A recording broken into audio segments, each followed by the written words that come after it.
Hey, it's Dr. Brosh. Can emotions cause real physical pain? My answer is definitely yes. In my 20 years as a GP, as a medical doctor, I've seen thousands of people with chronic pain, and in many cases, these chronic conditions are caused by emotions. There are 4 different types of emotional triggers that can cause pain, and one major emotion that is caused by the pain. So today we're gonna go through all of these 5 conditions. Plus, I will show you 2 techniques that you can do by yourself to identify the connection between emotions in your life and pain, and also start releasing it. Let's start. The 5 major emotional conditions that can cause pain or be related to pain are these: inner conflict, trauma in the present or in the past, accumulated tension, anxiety about health, and fear that is related to pain that doesn't go away. We will go now one by one, and I will explain it in more detail so you can identify if these factors are also relevant for you and can help you release your pain. So the first condition is conflict, inner conflict. What does this mean? Think of it like that. If there are 2 forces within us that are trying to pull us emotionally to 2 different directions, 2 conflicting directions, an inner conflict will be caused. Let's look at a few examples. Let's say that you're tending to your elderly parents. So you need to care for them, you need to respect them, but then they might do things that can annoy you and really upset you. So now there will be an inner conflict because on one side you want to take care of them and respect them, but on the other side they are causing you to feel unease or discomfort, and you need to express that. If this happens just like once or a few times, that's not such a big of a problem. But if it's a prolonged condition, if it's ongoing, then the inner tension can build around those 2 conflicting forces, and it could be diverted into real physical pain. A few other examples are, for instance, when someone is dependent financially on their life's partner, but at the same time, the partner doesn't treat them so nicely or so well. So on one hand, they are dependent on the other partner, but on the other hand, they feel unseen, they feel disrespected, or any other behaviors like that. This again can cause an inner conflict, and when again it's an ongoing thing, it can be diverted to pain. And there are many, many other examples like these.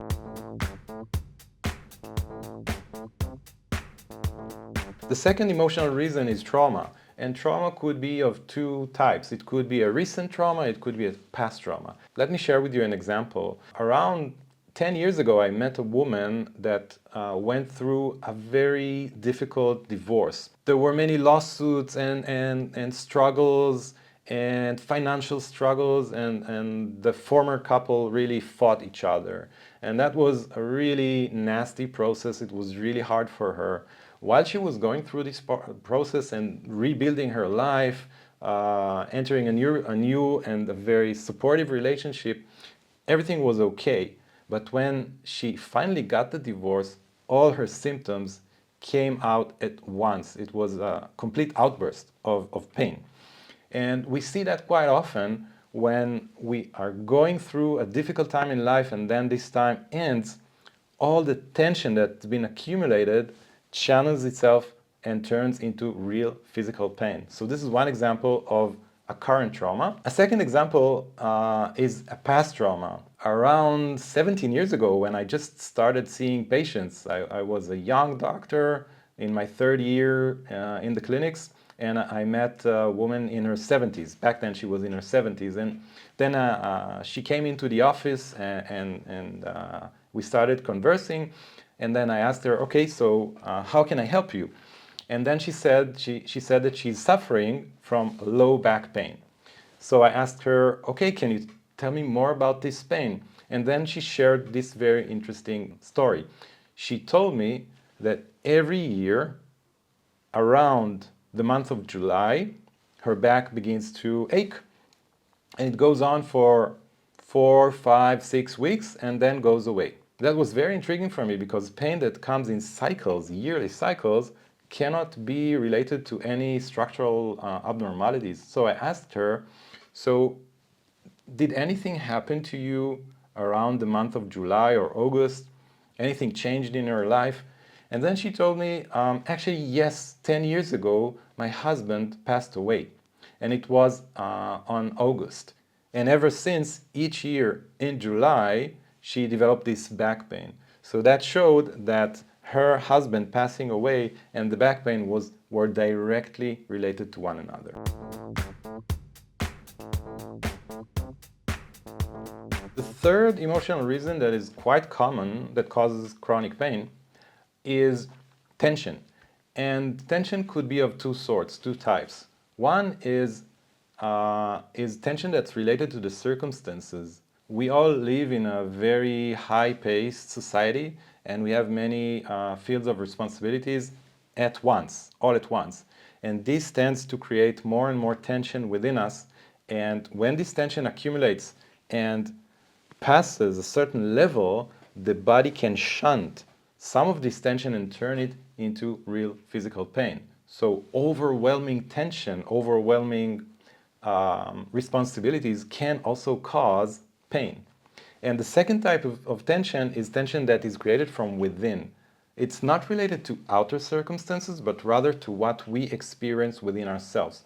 And it's very typical to people who are perfectionists. People who are perfectionists tend to overload themselves with responsibilities, and they feel that they need to accomplish in each and every field in their life the best outcome possible. This tends to create a constant level of tension. And when this tension is ongoing, when it's prolonged, it can create real physical pain. The most common areas that are related to tension, pain that's caused by tension, are the big muscles. It could be the neck, it could be the back, upper back, middle back, lower back, and also sciatica, the glutes, and sciatica, the pain that radiates down the leg.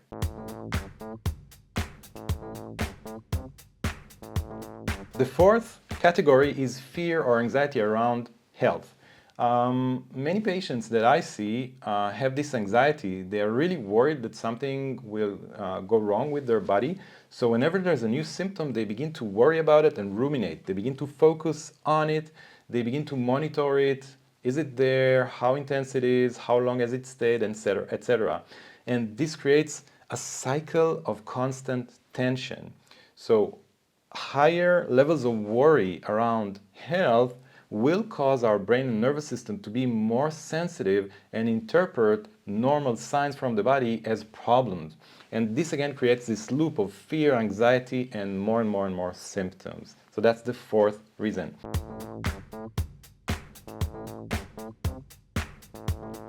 And the fifth one is not something that triggers pain, but something that is created because of the pain. And this is fear. When pain is there and it's there for a long time, it begins to create a sort of anxiety or fear within us. We begin to worry, what's going on in the body? Why is it happening? Why doesn't it go away? And this fear again creates this cycle of more tension within us, more pain, more restriction in life, and that's a closed cycle. It's a vicious cycle that causes pain. And the most common sites in the body that are related to these kinds of fears are, again, neck pain, back pain, migraine headaches, sciatica, pain in the glutes, and things like irritable bowel syndrome and also irritable bladder. Of course, also fibromyalgia in some case. Now that we've covered the 5 major conditions, emotional conditions that can cause pain, let me know in the comments below, what did you find in your own experience that's related to your pain? If you're suffering from pain, or if you're a therapist that works with clients, let me know what are the most common conditions that you encounter in your clinic. So I'm really looking forward to reading your comments.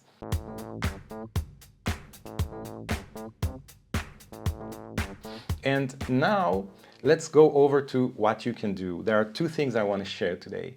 The first is a very simple technique that's called the timeline. The first thing you want to know or you want to do to establish a connection between your emotions and your pain is to see whether there's a correlation between emotional triggers and events in your life and the occurrence or recurrence of pain. So what you can simply do is prepare a table with 2 columns. On one column, write the dates where you felt that the pain either appeared or exacerbated, became worse. and simply monitor that over time. On the other side, on the other column, write what happened in your life at the same time. So for instance, when the pain appeared, what was going on in your life? What were the tensions? What were the difficulties you needed to handle or manage during these times? And simply go over each and every date in your timeline and see what happened in your life. And after you've completed this table, you can look at the entire two columns and compare. Is there a pattern?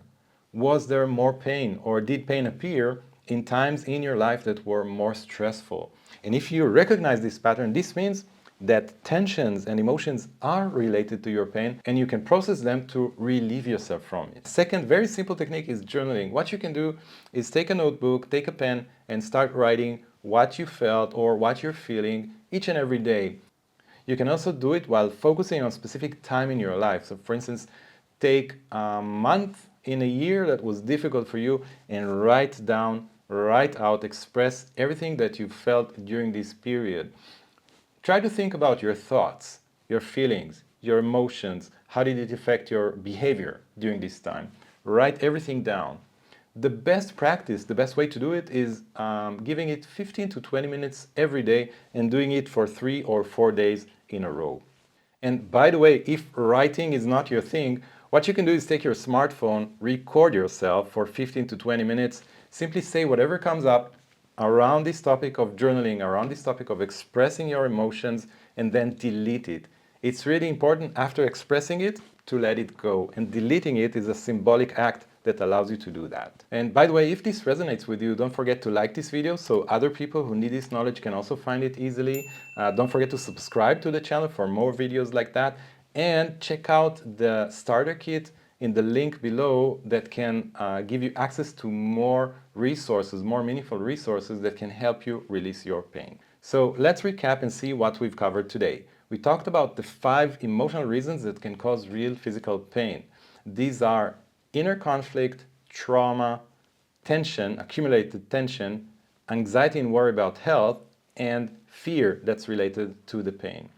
And we talked about 2 techniques that can help you start identifying the connection between emotions and pain and starting to release it, which are the timeline and journaling. If this is helpful for you and you want to learn more about this subject, you can go even deeper by watching this lecture here.